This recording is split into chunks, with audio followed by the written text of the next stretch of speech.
la question de savoir est-ce qu'on a le droit de se rassembler pour une réunion, pour un CEDER, en direct, par Skype, par Zoom, par n'importe quelle communication visuelle, par le biais d'Internet. Tout serait fait donc avec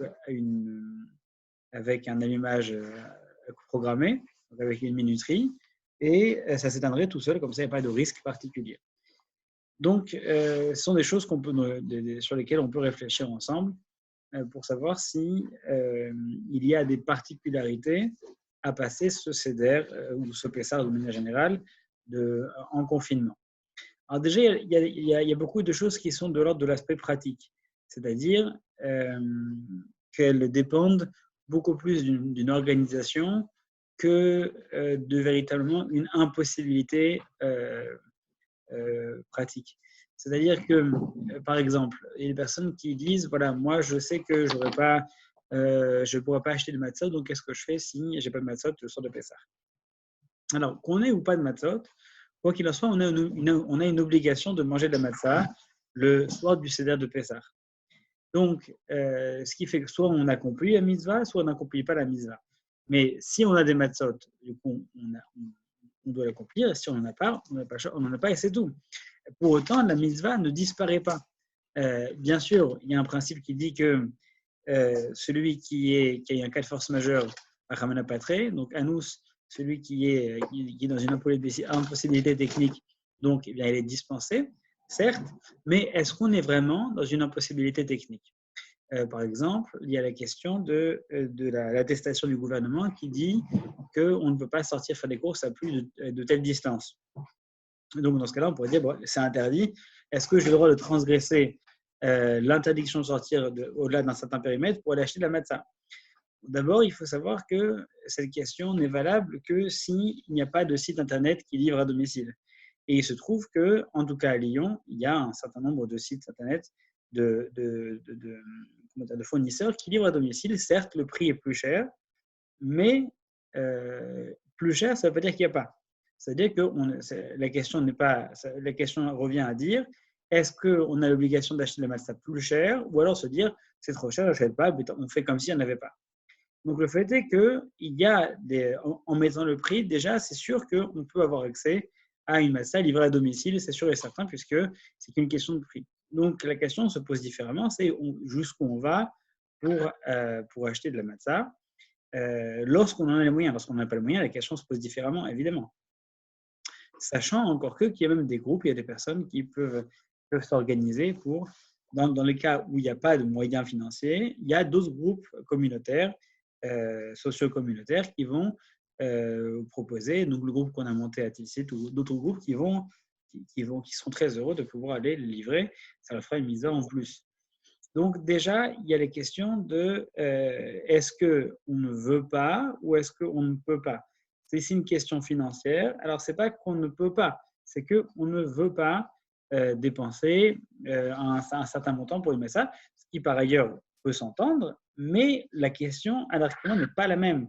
Ce n'est pas pour dire on n'en a pas, donc on en est dispensé. Non, c'est on en a, mais on ne veut pas en acheter. Si on n'a pas les moyens, c'est qu'on ne peut pas en acheter.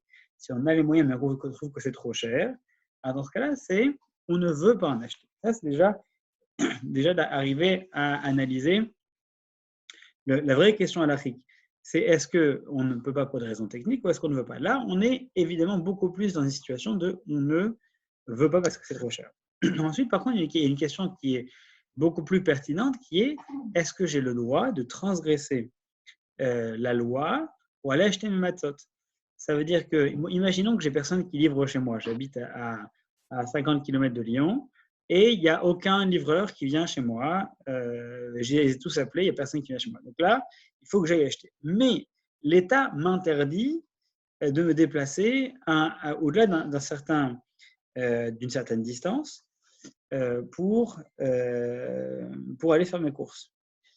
Et là se pose la question, et c'est une question qui est intéressante, qui est d'une part, j'ai Dina de Malchut Adina, c'est-à-dire la loi du pays, c'est la loi, ou alors aller acheter un matzot. Et ça, c'est un dilemme terrible.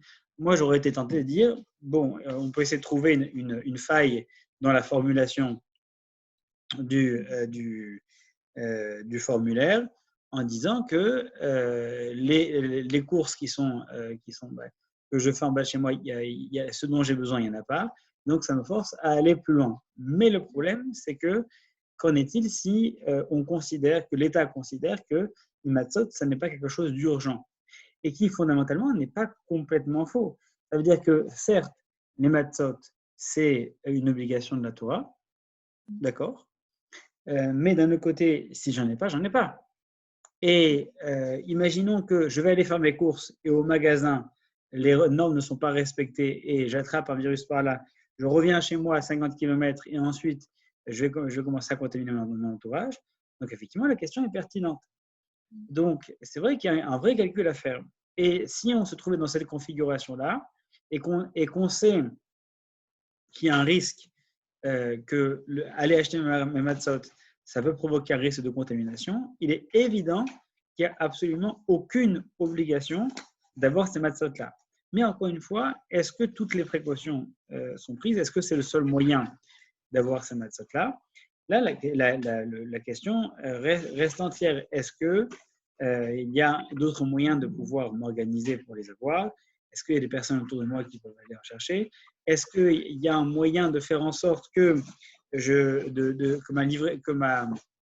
mon colis soit prêt et me soit mis dans un endroit, par exemple, à côté du magasin où je suis sûr de rencontrer personne, par exemple? Donc, après, ça reste beaucoup plus, comme je disais en introduction, des questions d'ordre technique, pratique, que halakhique vraiment.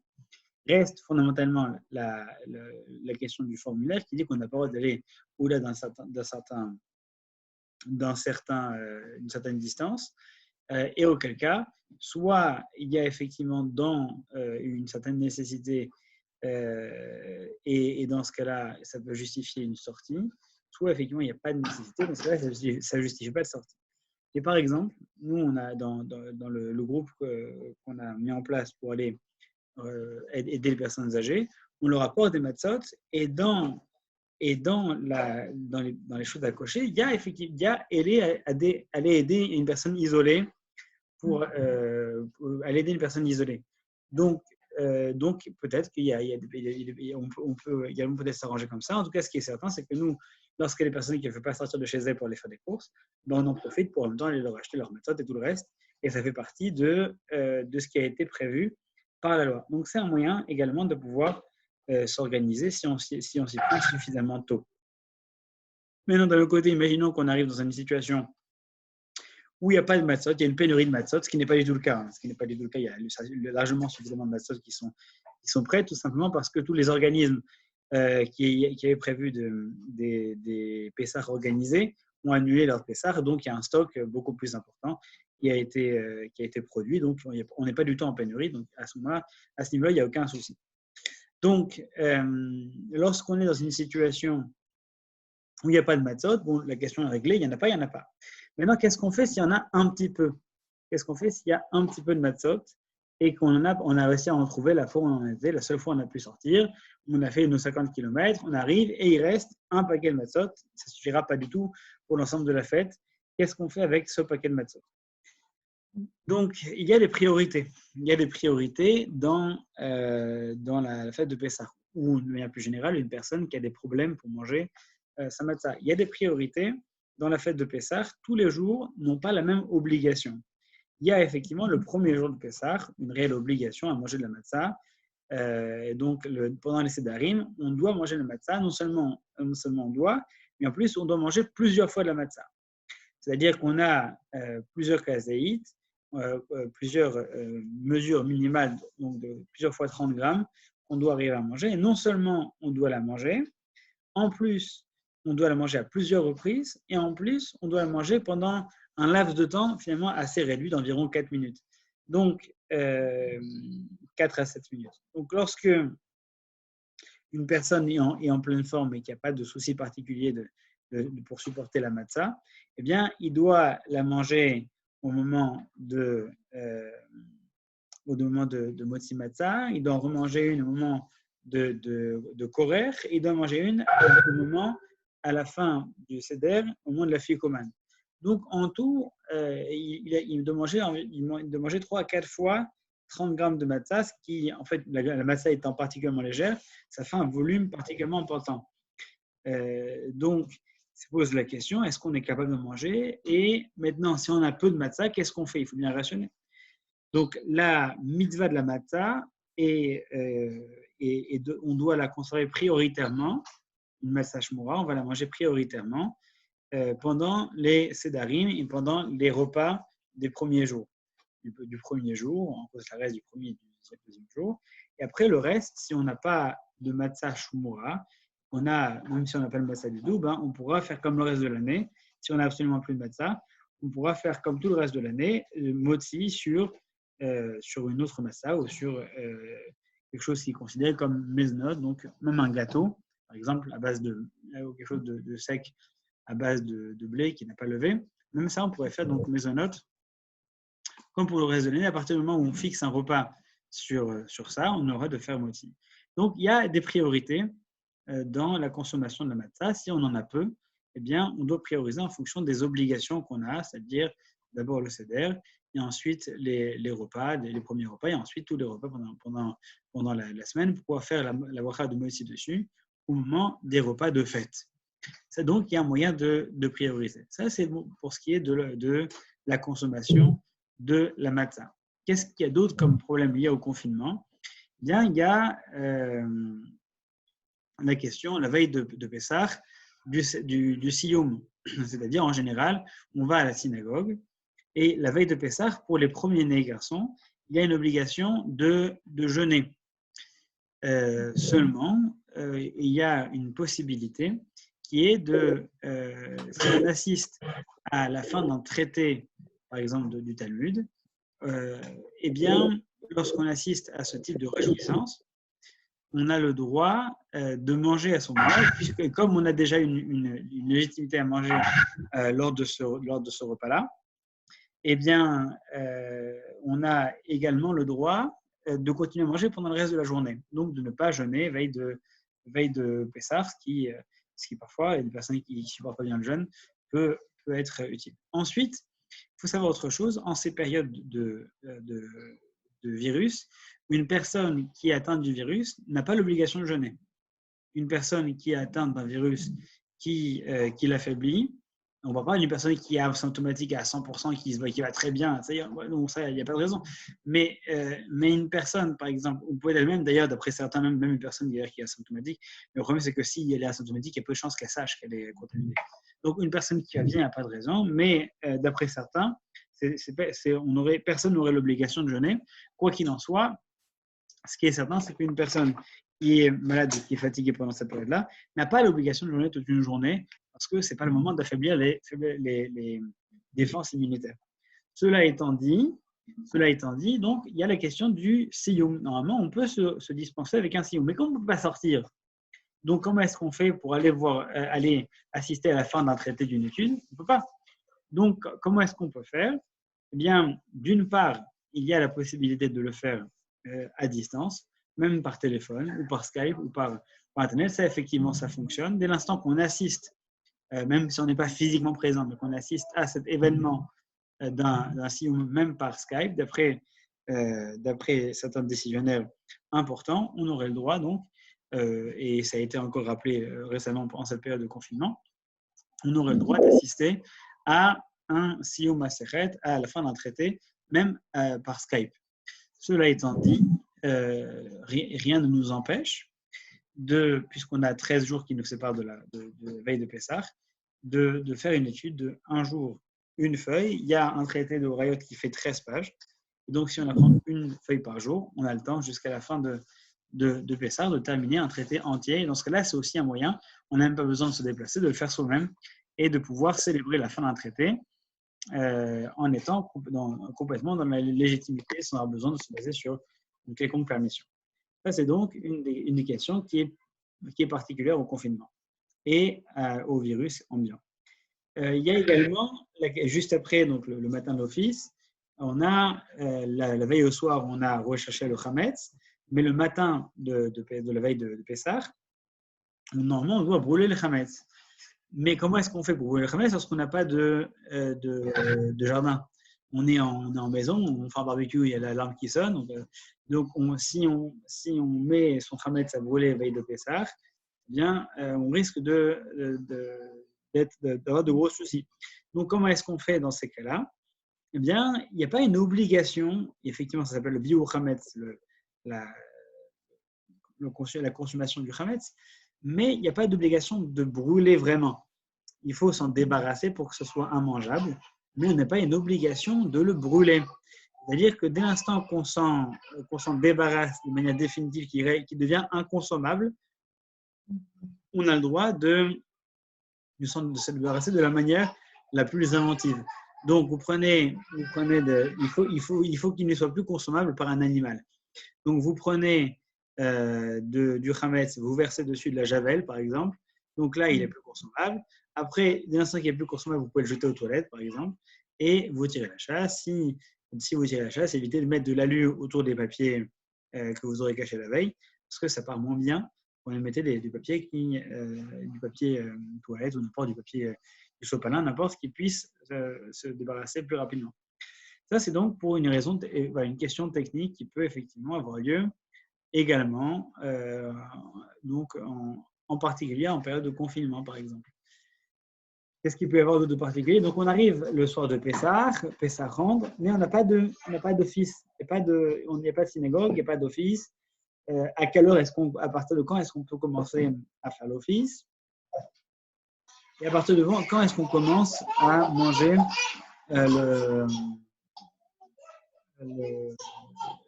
commence le Seder de Pessah? Attendez, on va attendre que Lise finisse de pleurer.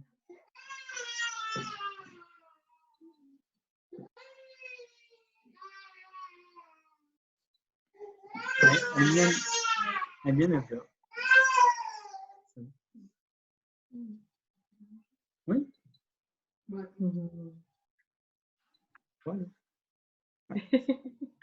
Donc c'était Lise. Merci, salut.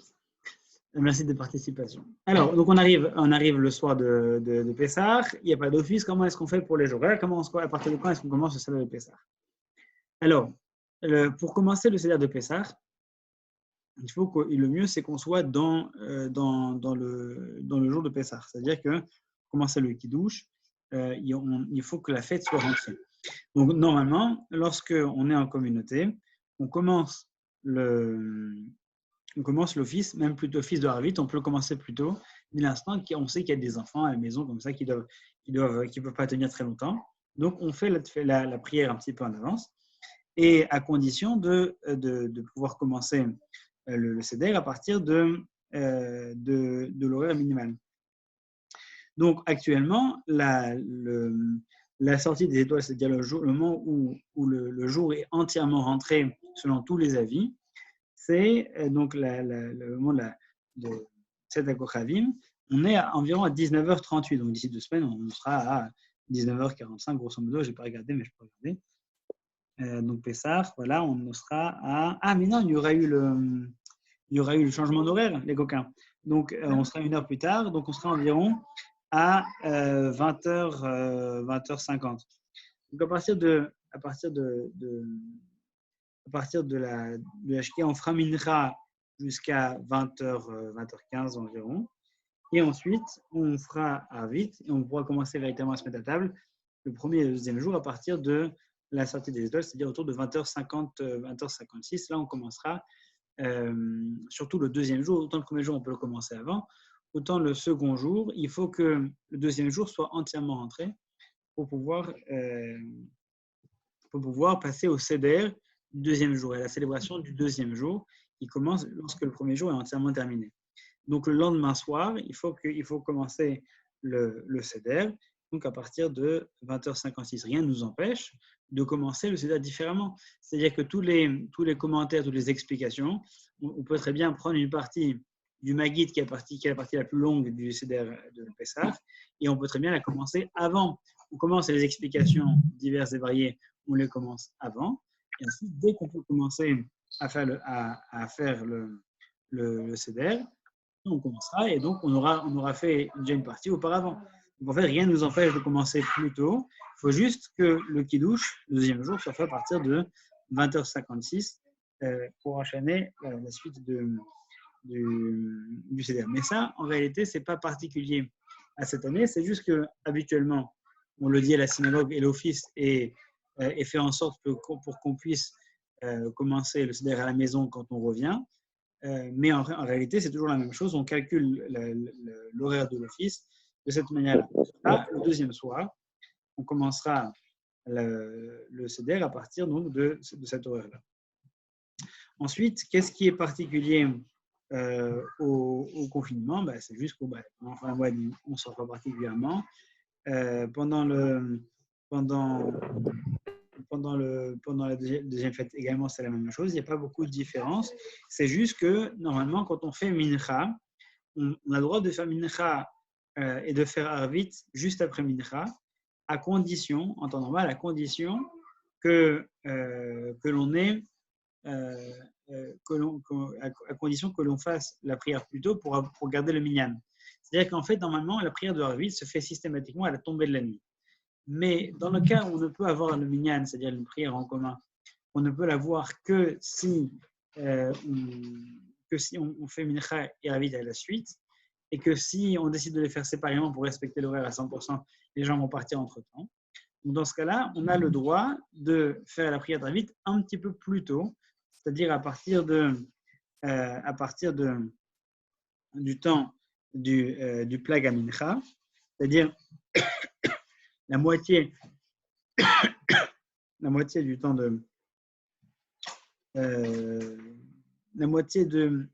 plag à mincha, c'est on prend l'horaire de la plage horaire dans laquelle on peut faire mincha, et c'est la moitié de cette plage horaire.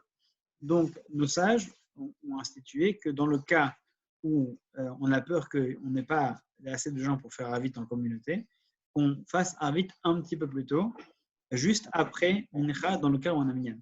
Quand on est à la maison et que cette considération ne peut pas être prise en compte parce que dans tous les cas on n'aura pas Minyan, donc la prière d'Arvit ne peut se faire qu'à partir systématiquement tous les jours, à partir de la tombée de la nuit. Donc c'est pour ça qu'il faudra attendre l'horaire dans les calendriers dans lequel il est indiqué sortie des étoiles ou Tzetek Kochavim. C'est donc le point suivant. Ensuite, il y a encore un point qui pourrait être intéressant de développer ensemble. Si vous avez des questions, ce serait le moment de les poser. C'est quelque chose qui a beaucoup circulé sur les réseaux sociaux. C'est un groupe de rabbins israéliens qui ont dit qu'il était possible d'organiser un seder dans le cas où les grands-parents sont des personnes âgées qui ne peuvent pas sortir de chez elles et donc ça va complètement gâcher leur fête. Qu'il était possible d'organiser un seder communautaire, un seder familial, en mettant une caméra, ou un smartphone qui est connecté, en le mettant et avec une minuterie. C'est-à-dire qu'on met la vidéo en place, ça s'allume à un moment donné, ça s'éteint à un moment donné, et comme ça permet aux personnes de se voir et de pouvoir interagir. Et il y a un certain nombre de rabbins qui ont signé ce texte-là. Je suis en train de le chercher pour voir exactement le texte. Alors, attendez.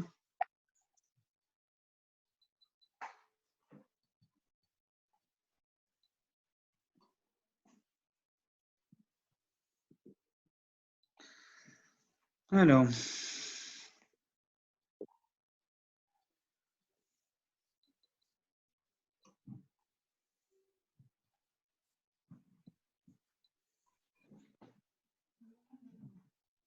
Voilà, je l'ai retrouvé, il est ici. Donc il dit le texte suivant, je vous le lis en hébreu.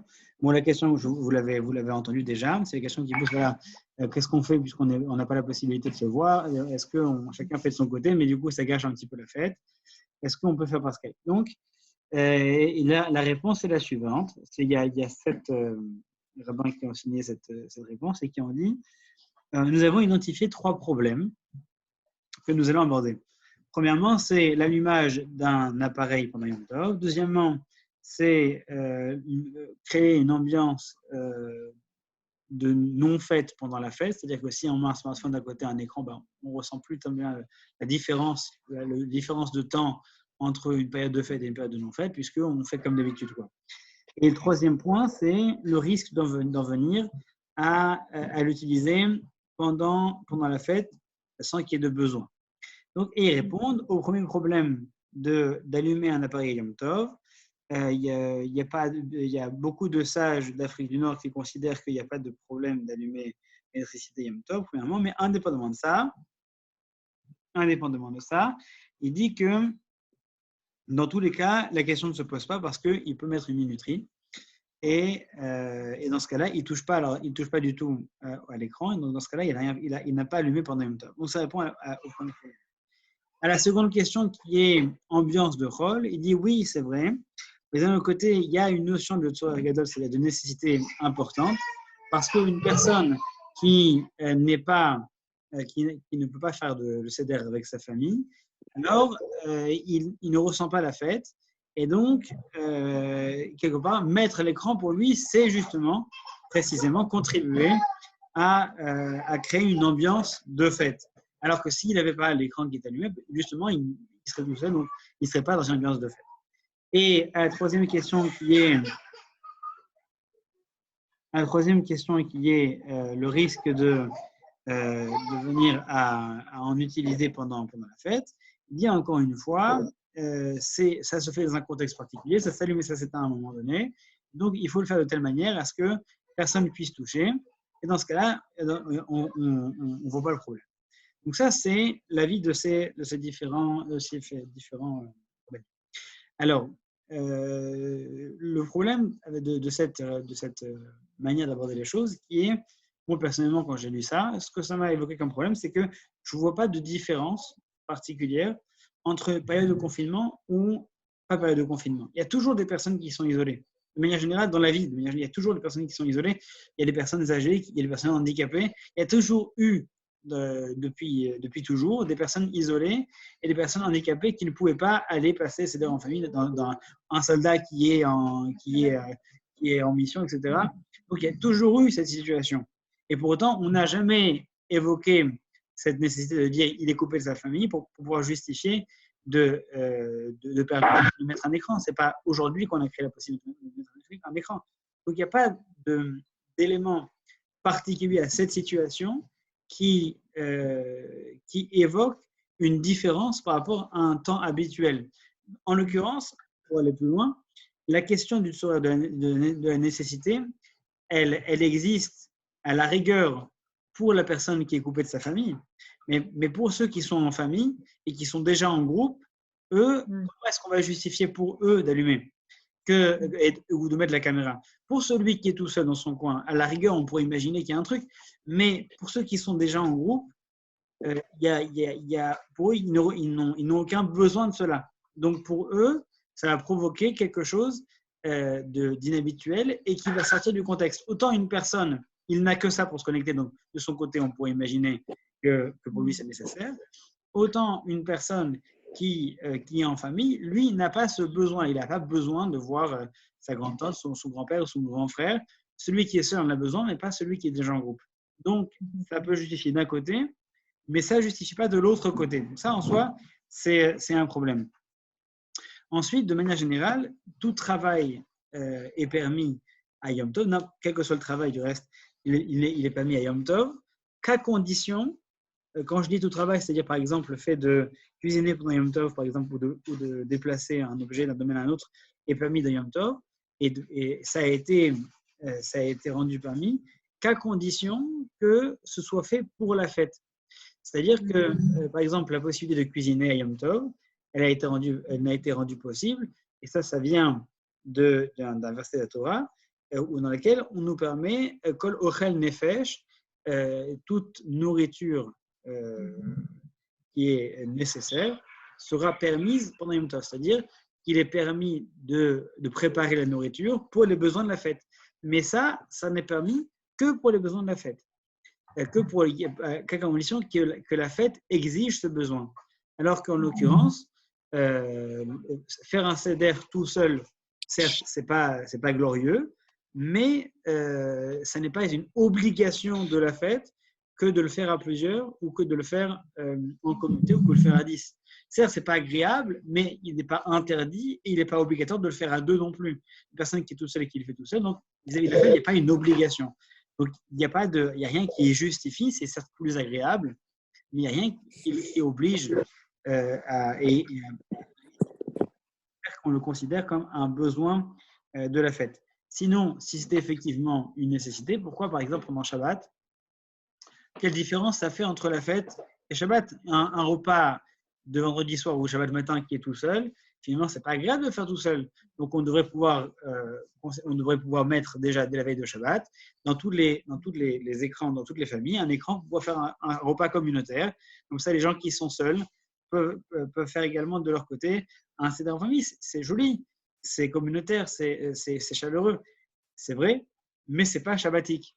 C'est-à-dire, la question de l'écran et de comment dire, l'ingérence de l'électronique dans le moment qui est distinct, qui est censé être sacré, qui est distinct, eh bien, on est en train de casser complètement la séparation avec le monde habituel, la séparation avec le temps habituel. Si pour la fête, on va se replonger et pour faire en sorte de bien vivre la fête, on va être obligé de se replonger dans les habitudes quotidiennes, eh bien, on est en train de prendre du rôle, du profane, et de le rentrer dans la fête pour la fête. Et c'est la question qu'on peut se poser, qui est est-ce que ça le justifie pour autant? Est-ce qu'une personne qui est à l'hôpital, par exemple, elle est seule, donc est-ce qu'on peut lui mettre un écran pour qu'il puisse passer son Shabbat en famille, etc. Si c'était le cas, on l'aurait fait depuis longtemps et ce serait génial. Mais il n'y a rien qui justifie de rendre le moment qui porte une singularité, de lui enlever cette singularité pour faire en sorte de mieux vivre le moment. Donc c'est un petit peu le calcul qui est à prendre en compte. Il y a eu un avis assez marginal qui a été publié, qui avait des avis qui semblent avoir du sens. Et moi, il me semble que ces avis, en tout cas, ne sont pas suffisamment pertinents pour pouvoir permettre de faire ça, de faire un CEDER par Skype ou par Zoom pendant la fête, tout simplement parce que pour les personnes qui sont en famille, eh bien, le besoin existe moins. Pour la personne qui est seule, ça peut exister. Pour la personne qui est en famille, ça existe moins, d'une part. Et d'autre part, il y a effectivement le problème de faire entrer un écran à table. C'est-à-dire que dès l'instant qu'on fait entrer un écran à table, alors que justement, la particularité de la fête et du Shabbat, c'est de faire sortir les écrans, c'est-à-dire de faire sortir le quotidien habituel, bien, là, on se replonge dans un risque qui va dénaturer la particularité du CEDER qui se fait justement de manière plus comment dire, j'allais dire moins digitale, quoi, plus humaine.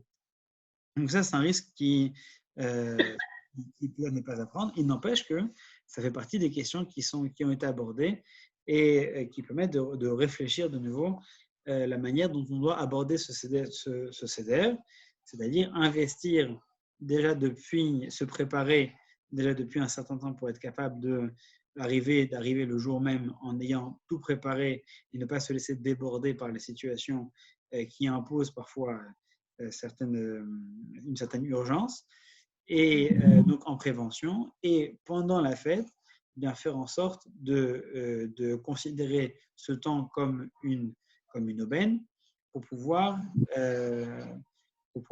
l'utiliser. Pendant la fête de Pessah, on n'a pas souvent le temps de faire grand-chose parce que ça passe à une vitesse phénoménale avec tous les repas qu'il y a à faire, avec aller à la synagogue, revenir, repréparer. Ça passe à une vitesse phénoménale et on arrive à la fin de Pessah, c'est déjà terminé. Alors que là, pour le coup, on aura du temps pour pouvoir profiter de la fête en elle-même.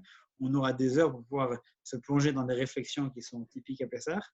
On aura du temps pour pouvoir se poser la question de chacun des éléments inhabituels que provoque Pessah, des questions qu'on pose le soir du Seder sur la particularité de la matzah, du charosot, etc. qui sont des éléments qu'on ne voit pas du tout le reste de l'année. Donc, se poser des questions sur la manière dont cela transforme nos habitudes.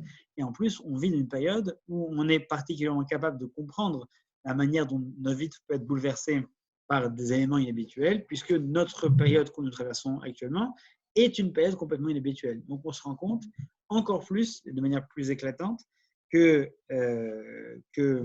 certaines de nos habitudes ne sont pas indispensables. Et oui, j'ai vu qu'il restait 3 minutes. Parce que ça m'affiche là, je vois le décompte, que certaines de nos habitudes ne sont pas indispensables et que lorsque on nous force à en prendre d'autres, on se rend compte que finalement la vie peut être perçue de manière différente. Donc la fête de Pessah, c'est quelque chose qui de manière générale nous l'apprend également et c'est peut-être un moyen de pouvoir vivre cette année ce Pessah de manière encore plus présente, puisque habituellement Pessah c'est le moyen de s'extraire de sa vie quotidienne,